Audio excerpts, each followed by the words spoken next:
Isang babae ang humiwa ng taba sa kanyang mukha gamit ang kutsilyo. Pagkatapos, gumamit siya ng white tape para lumikha ng dobleng talukap. Sunod niyang hinulma ang hugis ng ilong. Agad siyang naging isang napakagandang babae. Si chubby girl na nasa harap ng screen ay nanlaki ang mata sa gulat. Pero isa lang pala itong patalastas ng beauty serum. Kailangan mo lang ibabad ang mukha mo rito ng 20 minuto. At maaari mong hubugin ang mukha ayon sa gusto mo. Dahil sa kagustuhang gumanda, bumili rin si chubby girl ng 2 bote online. Ngunit kulang ang dami, sakto lang sa pagmumukha. Ang katawan niya ay nanatiling mataba. Kaya't para sa tuluyang pagbabago, lumapit si chubby girl sa atin na nagbebenta ng beauty serum para sa makeover. Pero ang bawat makeover ay may pinakamababang halaga na $200,000 United States dollars. Wala ni 5 dulang si chubby girl na ganitong halaga. Sa sobrang desperado, umuwi siya at nagbantang magpakamatay. Isinisi niya ang lahat ng kapangitan niya sa kanyang mga magulang. At pinilit silang ibigay ang ipon para sa libing. Tigil ang dakdak, bilis, ibigay niyo ang pera sa akin. Papatayin kita, babaeng hindi marunong ngumiti. Sa isang iglap, nakalikom na ng buong halaga si chubby girl. Tulad ng inaasam, humiga siya sa operating table.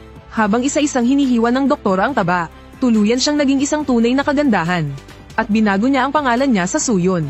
Ngunit bago pa man makaramdam ng saya ang ina ni Suyon, uli na naman siyang humingi ng lahat ng natitirang ipon sa bahay. Pagkatapos ay nagpunta siya sa mga luxury shop.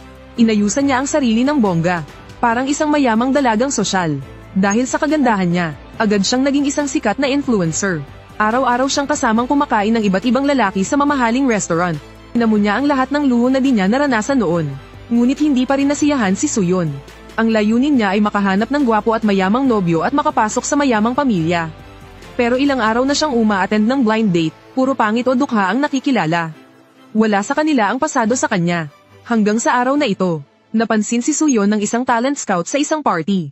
Nang marinig niyang pwede siyang gawing artista, hindi na siya nagdalawang isip at pumayag agad. Pag-uwi niya, agad niyang inalis lahat ng mga reserbang lalaki. Ngunit sa gabi bago ang interview, napansin niyang may taba ulit sa tiyan niya. Kaya binalak niyang gamitin muli ang beauty serum. At nangako sa ina na ito na ang huling beses. Ngunit sa huling beses na ito ay may nangyaring trahedya. Habang naliligo, nakatulog si Suyon. Pagkagising niya, sobra na ang pagkakakain ng balat niya. Isa na lang siyang sirang laman. Maging ang pagbangon ay napakahirap na. Buti na lang at narinig ng kanyang ina ang hiyaw niya. Dali-daling sinagip ng ina ang anak mula sa banyo. Ngunit halos hindi na makilala ang anak, naghihingalo na ito. Sa gitna ng takot, naisip ng magulang ang paraan na laman kapalit ng laman. Gamit ang beauty serum, inililipat nila ang laman ng sarili sa katawan ni Suyon. Sa huli, matapos ang patchwork na operasyon, naligtas ang buhay ni Suyon. Ngunit ang itsura niya ay naging sobrang pangit. Nalungkot siyang nakahiga sa kama. Hindi niya matanggap ang biglaang pagbabago. Kaya muli siyang lumapit sa may-ari ng beauty serum. Umaasang matutulungan siyang ibalik ang dating anyo. Naawa sa kanya ang may-ari at pumayag na tumulong. Pero ang inayos lang ay ang mga daliri at mukha niya. Ang iba pang parte, kailangan pa ng karagdagang pera. Ngunit si Suyon ngayon ay baon na sa utang. Wala siyang nagawa kundi lumuhad at magmakaawa. Pero wala nang pakialam ang may-ari. Galit na sinabi nitong isa siyang inang baboy na naranasan lang ang tamis ng buhay. Alam lang niyang humingi, pero hindi kilala ang sarili. Hindi niya inakalang magagalit siya ng labis sa mga salitang iyon. Naalala niya ang sarili niyang timbang na higit 500 pounds noon. Agad siyang nilamon ng matinding galit at hinanakit. Bigla niyang sinugod ang may-ari at itinumba ito. Hinampas ang ulo nito sa sahig. Paulit-ulit, hanggang sa mamatay ang babae. Pagkatapos ay ginamit ni Suyon ang beauty serum sa bangkay ng may-ari. Inilipat niya ang laman nito sa kanyang katawan. Muli siyang naging makinang at kaakit-akit na Suyon. Hindi nagtagal, sa tulong ng talent agency, naging isang kilalang artista si Suyon sa bansa ng Bubble Sea. Dagsa ang mga S-list na endorsements. Worry isa na siyang tunay na matagumpay na tao. Ngunit hindi ito talaga ang gusto ni Suyon. Ang tunay niyang layunin ay simple pero pangkaraniwan. Makahanap ng mayamang nobyo at makapag-asawa sa alta sosyedad. Isang araw habang namimili, lihim siyang kinuha na ng larawan ng cashier. Galit na galit siyang binasag ang cellphone ng cashier. Sa pag-alis, aksidente siyang nabangga ng isang gwapong lalaki. Ayos ka lang ba? Isang tingin pa lang, nahulog agad ang loob ni Suyon kay Ji-hoon. Matapos ang ilang pagsisiyasat, nalaman pa niyang si Ji-hoon ay anak ng CF tycoon. Kaya't nagsimula si Suyon ng plano para mag-cross muli ang landas nila. Dahil sa kanyang kahanga-hangang hitsura, naging opisyal silang magkasintahan ni Ji-hoon. At hindi lang gwapo si Ji-hoon, kundi matalino pa. At napakaalaga niya kay Suyon. Lahat ay tila umaayon sa magandang kinabukasan. Hanggang sa isang araw, habang nagme-makeup si Suyon, nagkakaroon ng sugat ang mukha niya. At nakita pa niya ang patay na may-ari na parang naniningil. Sa sobrang takot, agad siyang tumakbo pa uwi. Pilit na pinilit ang kanyang payat ng mga magulang na muli pang magbigay ng laman para ipuno sa kanyang nabubulok na sugat. Ngunit hindi niya alam, lahat ng iyon ay isang guni-guni lamang. Hanggang sa lumipas ang ilang oras bago siya natauhan. Pero sa kabila ng mga sugatang damdamin ng magulang niya, hindi siya nakaramdam ng kahit kaunting pagsisisi. Bagkus, parang walang nangyari, nagpatuloy siya sa pakikipag-date sa nobyo. Kinagabihan, dinala siya ni Ji-hoon sa napakagarang bahay nito. At siya pa mismo ang nagluto ng masarap na cake para sa kanya. Ngunit habang sila'y naglalambingan, bigla na lang may narinig silang boses ng babae sa loob ng bahay. Narinig din ito ni Suyon. Ngunit sinagot lang ito ni Ji-hoon ng basta-basta. At nang makaalis si Suyon, tinadyakan ni Ji-hoon ang ilalim ng mesa. Malinaw na may tinatagong sikreto ang binatang ito.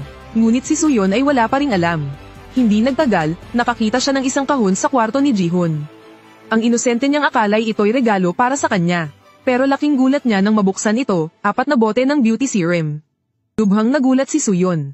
Hindi kaya dati ring pangit ang nobyo niya. Kaya nagsimula siyang halughugin ang buong silid. Ngunit laking gulat niya, puro ID ng mga nawawalang dalaga ang laman ng kahon. Doon lang niya naisip, baka isa siyang manyak. Kaya agad siyang nagpasyang tumakas ng tahimik. Ngunit huli na, nakakandado na ang pinto. At ang lalaki ay nasa likuran na niya. Sa matinding takot, tumakbo si Suyon papasok sa silid at nagtago. Habang si Ji-hoon ay tumigil na sa pagpapanggap. Ang gusto lang niya ay ang kagandahan ni Suyon. Maging bahagi ka ng koleksyon ko. Sinubukan ni Suyon na umatake ng palihim. Ngunit siya ang natamba sa sahig. Itinaas ni Ji-hoon ang martilyo upang patayin siya. Sa huling sandali, sinaksak ni Suyon ang kanyang dibdib gamit ang ballpen. Ngunit laking hilakbot, isang babaeng tinig ang umalingaw-ngaw mula sa dibdib. Halos matuliro si Suyon. Agad siyang tumakbo papunta sa pinto. Habang siya'y halos mahuli na, nagawa niyang buksan ang pinto at makatakas. Pero napakaibang itsura ng paligid. Isang napakahabang pasilyo na walang katapusan. Sa kalituhan, nakita niya ang kanyang mga magulang at ang batang sarili. Doon pa lang, sobrang insecure na siya sa itsura niya. Hindi niya naunawaan ang kabutihang loob ng kanyang mga magulang. Ngayon lang niya ito lubos na naintindihan. Ang panahong iyon na kinamuhian niya, ay siya palang pinakamagandang yugto ng kanyang buhay. Sayang at huli na ang lahat. Bigla siyang nalitot na hilo. Nagising si Suyon mula sa kanyang pagkahimatay. Ang lahat ng iyon ay isa lamang bangungot. Hindi man lang siya nakatakas sa mga kamay ni Ji-hoon. At ngayon, si Ji-hoon ay nakabihis babae. At sinabi niya kay Suyon ang buong katotohanan, na siya ay dating babae rin. Ngunit sa kanyang pagka-obses sa kagandahan, naging ganito siya. Para raw makolekta niya ang lahat ng kagandahan sa mundo. At ang gusto niyang kolektahin ngayon, ang mga mata ni Suyon. Ngayon, magsama tayo magpakailanman. Sa huling bahagi ng kwento, ang buong mukha ni Suyon ay tinunaw at inilapat sa hita. Habang inaalala niya ang lahat ng pinagdaanan niya.